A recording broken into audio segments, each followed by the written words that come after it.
Cool, this is how to field fix shit that goes wrong. So there's the piece that we cut off. And I don't know where the other piece is. Oh, it's over there somewhere. But anyways, this is a really old sled. So Rich took the carbs off and took a knife and got rid of a hole that was in each line.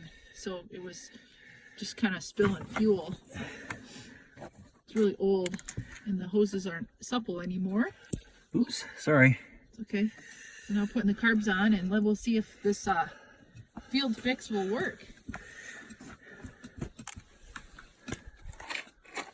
Oh, there it is right there. Okay, so this is the piece that, one of the pieces that he took off because it was all torn.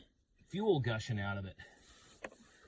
So luckily my little knife here helped us out. And then we've got another one that fell down in there. So far so good. We'll see if she fires up. We are on a budget, so we got 2 sleds for $1,000 and we end up fixing them.